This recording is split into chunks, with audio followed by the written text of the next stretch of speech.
Okay, welcome back. This is part two of the video. Um, Now I left you on kind of a cliffhanger about what is it about about I left you on a cliffhanger. I'm sure you're all in a good amount of suspense. I'm kind of glitching out on my screen a little bit. Okay. Um, about a theory on social distance, overlapping identities, and what was the other one? Norm adherence, I think, right? So when we talk about group psychology, social identity, um, politics in general, especially political identities, um, we're going to see the relevance of group norms, of social norms, um, how relevant they are indeed.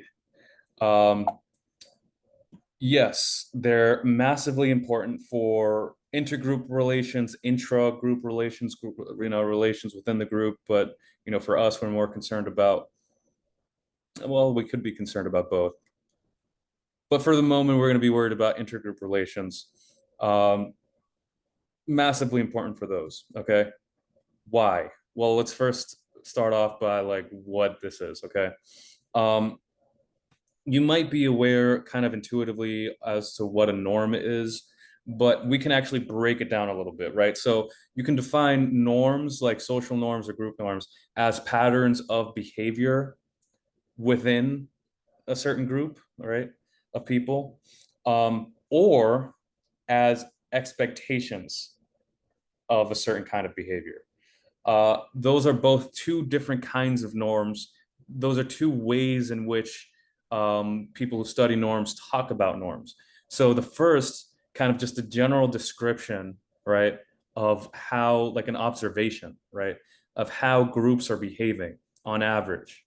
That's what we refer to as a descriptive norm. Okay. Um, there might be pressure on people's behavior because they kind of just want to fit in and conform. But if we're worried about kind of the more influential kind of a norm, the real peer pressure, we're talking about we would be talking at that point about injunctive norms, and those go beyond just general descriptions of how a group behaves and um,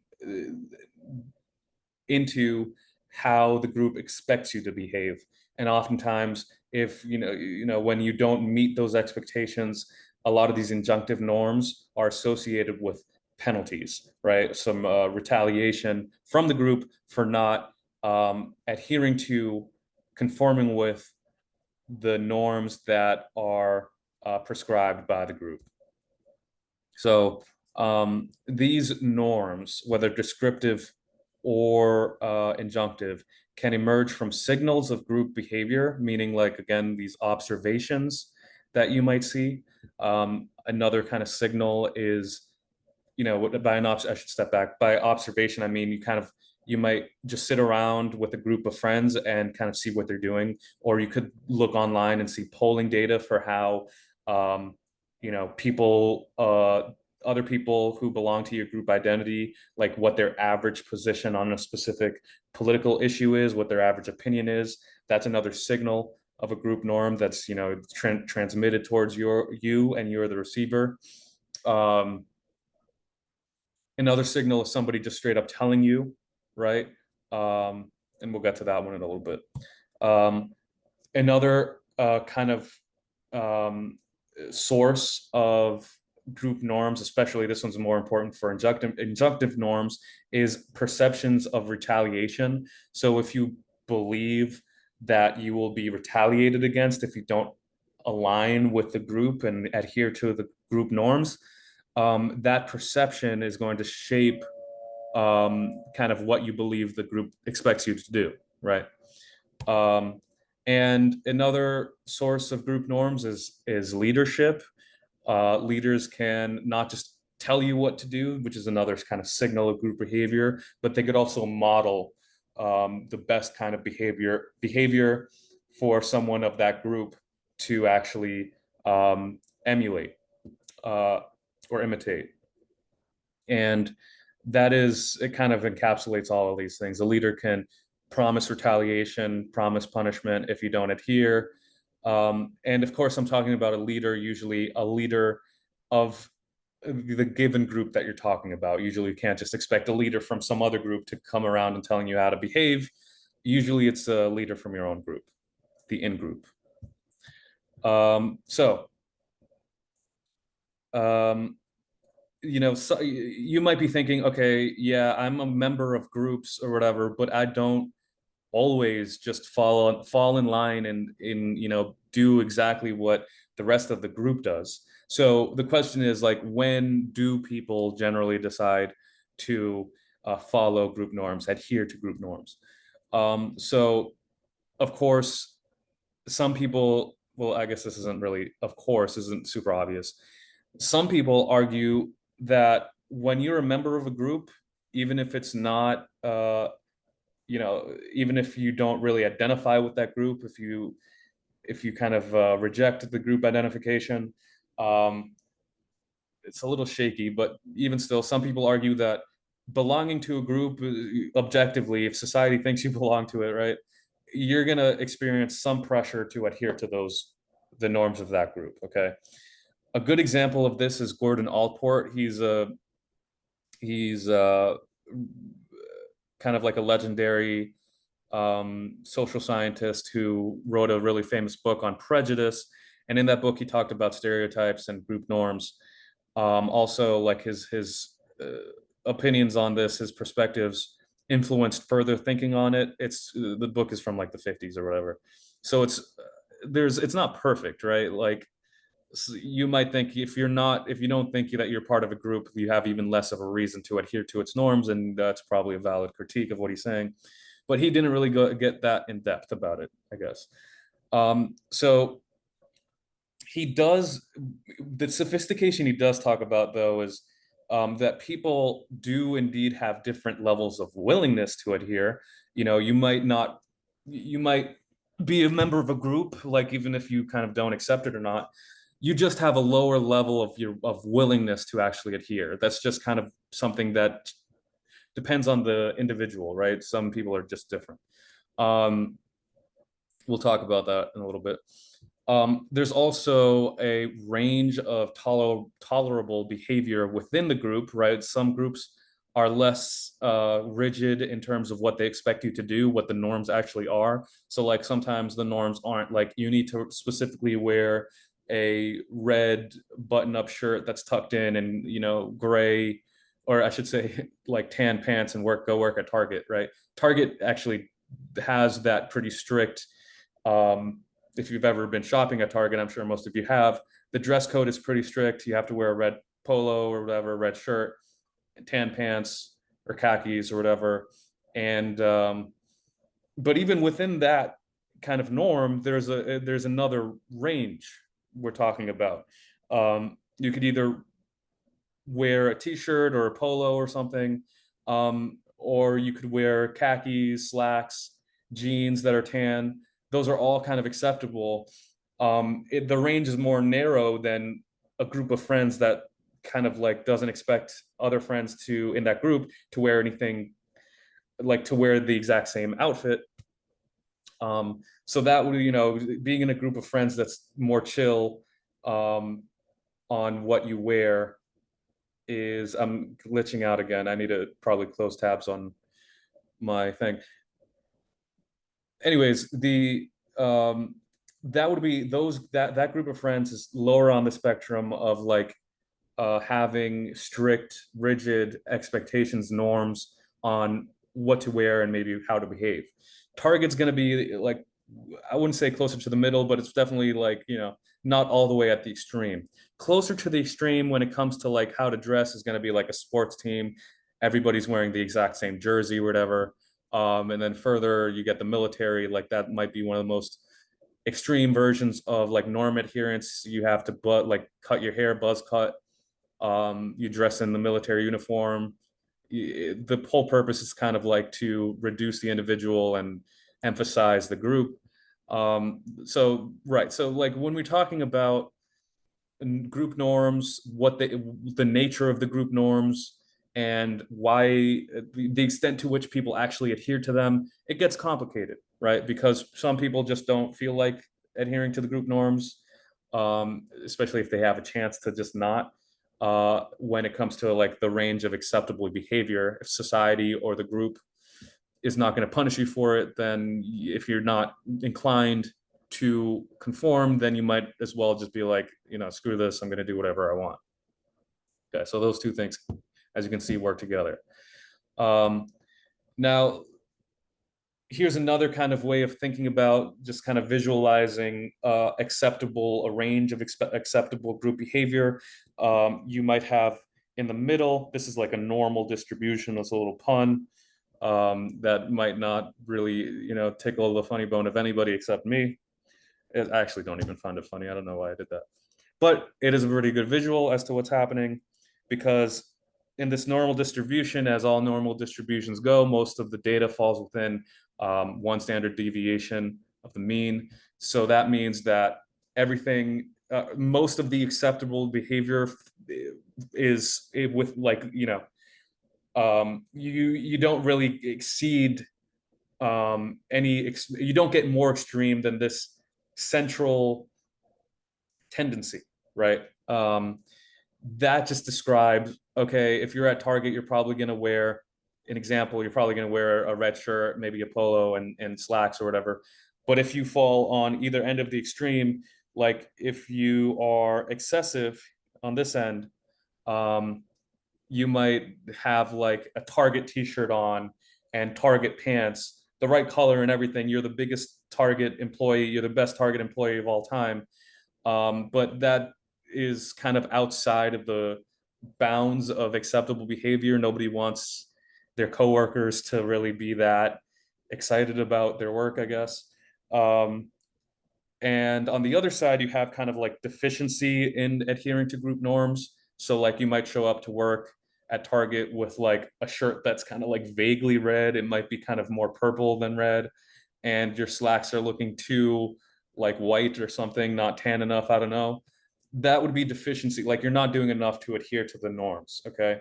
When it comes to like group behavior, we're probably looking at something more skewed that direction. So like being a little too extra in adhering to norms, conforming too much is probably not that big of a deal compared to like not doing enough. So for example, like when it comes to partisanship or ideology politics, just not being Republican or conservative enough or liberal or democratic enough, that's going to be more of a problem than being too overly ideological or political or whatever. Um, so yeah, that's a little bit and just another visualization of the acceptable range of norms, or excuse me, acceptable range of actually adhering to group norms, kind of mixed in with like what the range of the actual norm is. Again, it's not always one specific kind of rigid rule as to what someone should do or believe. Okay, so let's keep going here. I just gave this example, right? You can be liberal or conservative, but only as liberal and conservative as other liberals or conservatives, respectively, would allow you to be. But that's, of course, if you cared about that, right?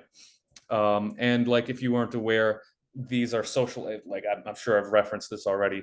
I've made this pretty clear. These are social identities too, liberal or conservative. Like those are indeed, these are groups. These are social identities.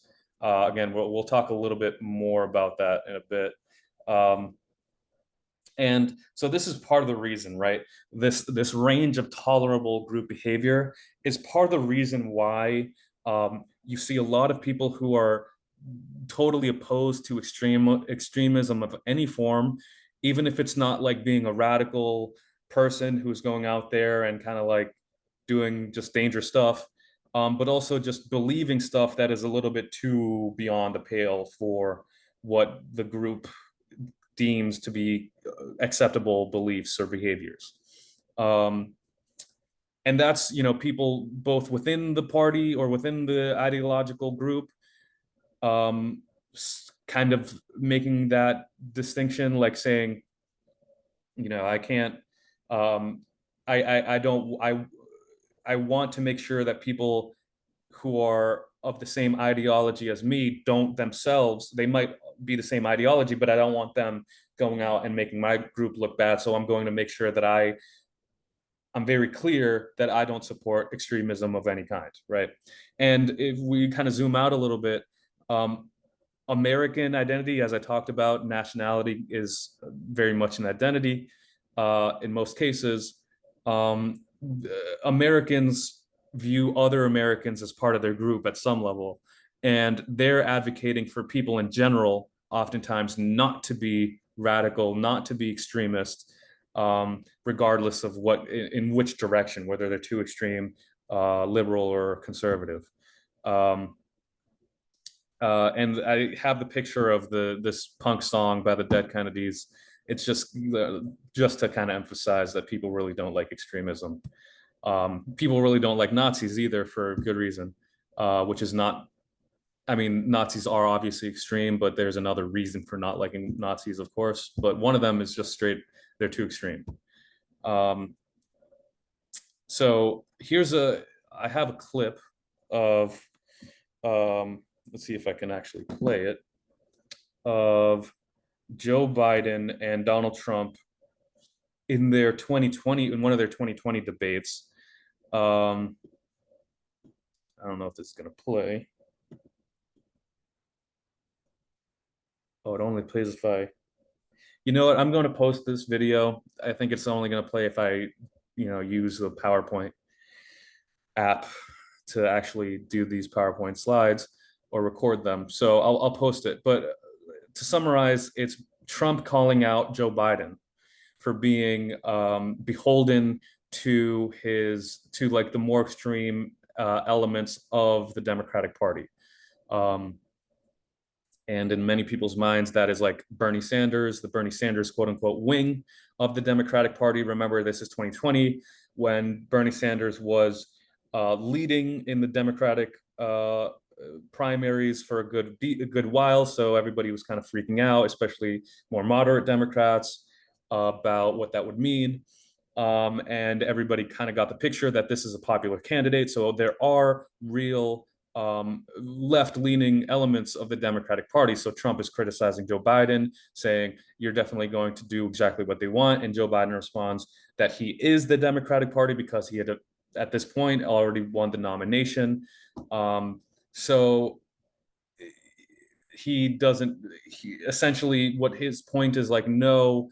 Um, I'm kind of his goal was to distance himself from what was considered the extreme end of the Democratic Party, even though it's in many other circumstances or contexts outside of the United States, the Bernie Sanders wing of the Democratic Party is pretty moderate, but still in the United States context, um, Joe Biden saw an incentive to distance himself because this was too far outside of what he believed, and I'm sure many Americans believed were acceptable beliefs to have. They fell outside the range of the norms of beliefs, right? Because remember, norms don't just have to do with behavior, they have to do with what people think. Okay. Here's kind of the opposite example. This is a pin from Barry Goldwater's 1964 election. He lost to Lyndon B. Johnson. Very unique candidacy. Like we haven't seen many candidates like Barry Goldwater in the 20th or 21st century. He in this pin, like kind of portraying one of his most famous quotes, says extremism in the defense of liberty is no vice, moderation in the pursuit of justice is no virtue.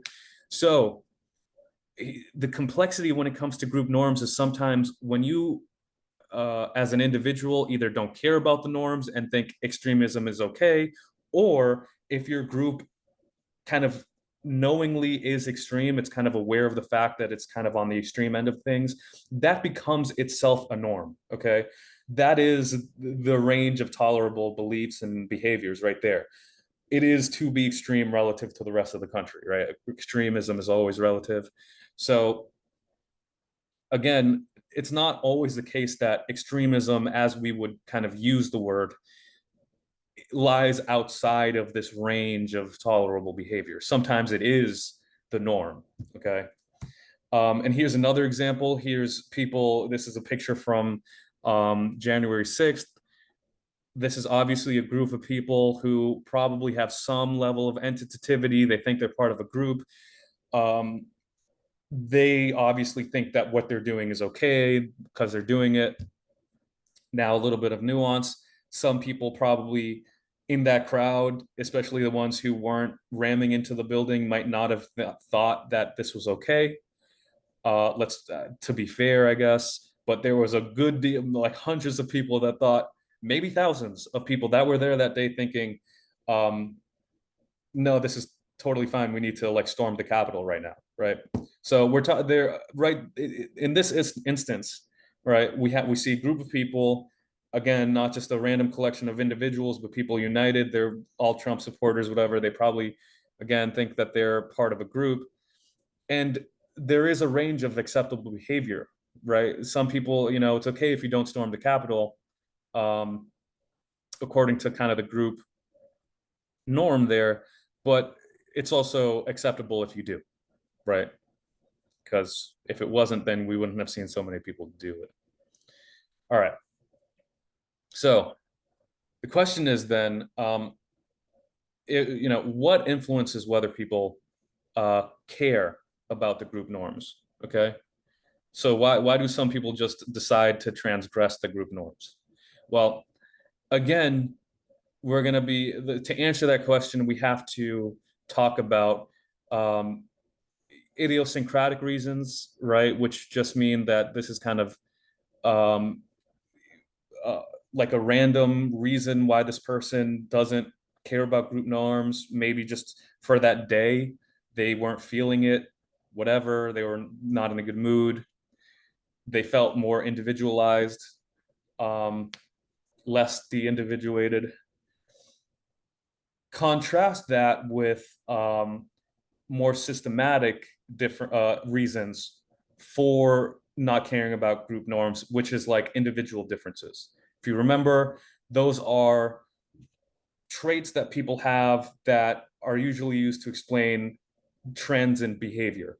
So, for example, if you have a certain kind of personality that makes you more or less inclined to adhere to group norms, a really prominent one is authoritarianism. We'll get to that, right? It's a kind of personality trait, psychological predisposition that influences your concern over group norms, adherence to group norms.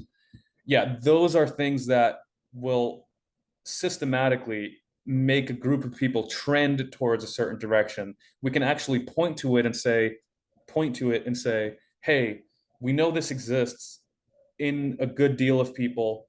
We can kind of predict what it would do, or how exactly it might influence um, this set of people to behave in any given circumstance. We can say, in other words, that because we know these people have these systematic individual differences, or individual differences, better put, that lead to systematic uh, trends in behavior, we know we can predict that on average, people will either adhere to certain norms, or on average, they're more likely to transgress or ignore group norms.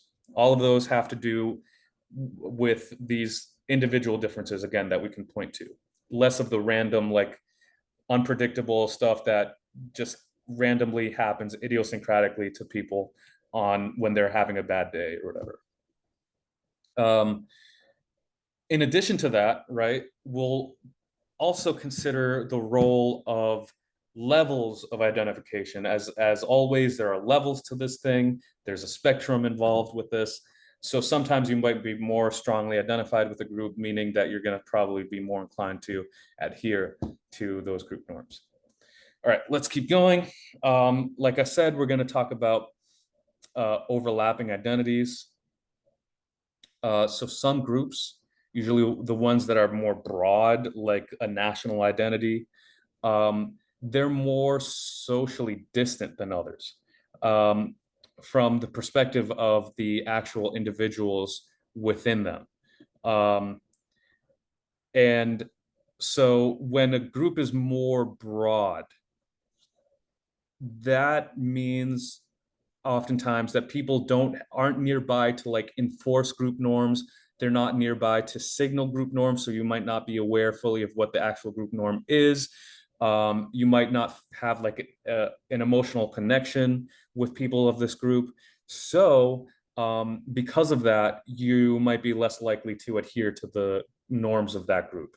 So, for example, you might be more willing to adhere to the group, to the norms of your family because they're more immediate to you, they're more socially close compared to the norms of a whole country because they're more socially distant. They're also more diffuse. They're kind of difficult to determine or interpret.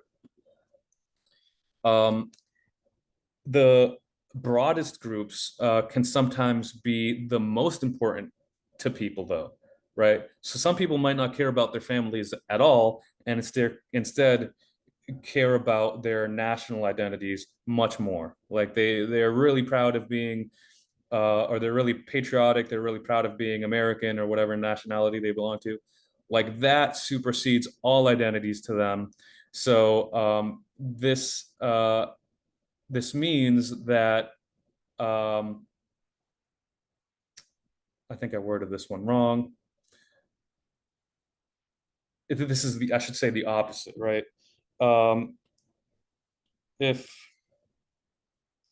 something is more important to an individual, it becomes like less abstract and less socially distant because it's more important to them.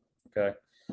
Um, and when something is more important to you, when an identity is more important to you, maybe you identify more strongly with it, it becomes more relevant to your thinking and behavior, especially given the group, more important for your political thinking and your political behavior.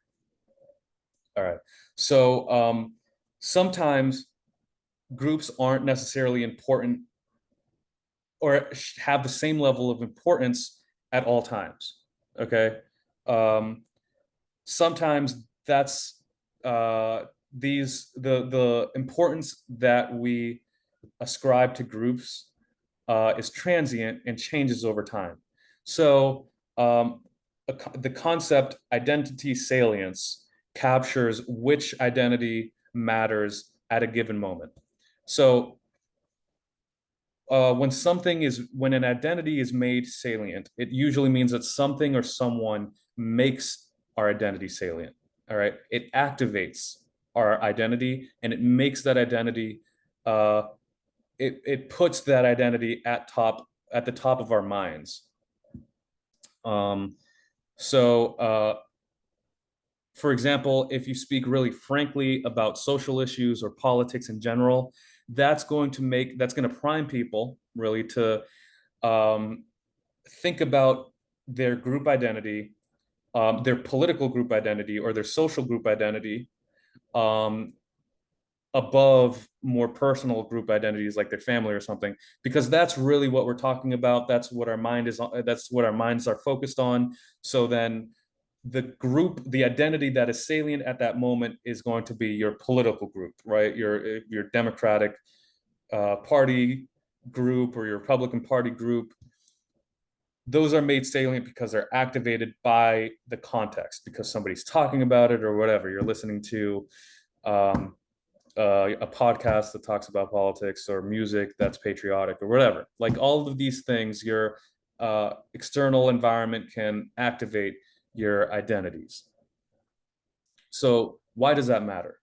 Um, this is out of order. My apologies, but um, let's start with the bullet point at the top. Um, when identities are activated, when identities, in other words, are made salient, um, many psychological changes can occur. And those changes, the most important changes are changes to motivations. So the kind of boiling down exactly what happens when groups become salient, right? The source, when we're kind of looking around to see what kinds of norms we should follow, the identity that's going to decide which norms we follow is determined by which identity is salient at that moment. Um, like for example, you might identify as a member of your family, but you might also identify as a member of a political party, and your family might have a norm that's like, don't really go out and post, or like, don't be aggressive and don't start fights or whatever. And usually, you don't go out and start fights because you want to kind of adhere to your family's norms. But if you're, let's say, maybe with a group of friends that's like overly political, um, and you walk across like a protest that you don't like, and your group of friends, their range of tolerable norms, acceptable norms, is much more extreme than your family's, um, and you have a very strong political identity, all of those factors combined, you might be looking at this protest group and thinking, I'm going to do something like shout at them and be like aggressively annoying at this group, because right now my political identities are important and not my family identity. Okay. Um, so what things does the person? Oh, okay. So this could also change like the issues that you are worried about defending or even advocating for, at any given time. Okay. Uh, and sometimes you might not really care about them. You might not think about them until your identity is activated, and then you start doing all these kinds of motivated reasonings. You might start again vocally defending your group, even though you don't really do that on a regular basis or think about how important your group is to you, your political group. Again, all this can happen, and this happens all the time in like political science courses because we're just constantly talking about it. Okay, so I'll leave it here, because for the next example, we're going to kind of go a little bit further into how overlapping identities can actually change reference points and change people's, literally push people to support different policies, um, when a different identity is activated. So stay tuned for that. I'll see you then. Now, how do I get out of here?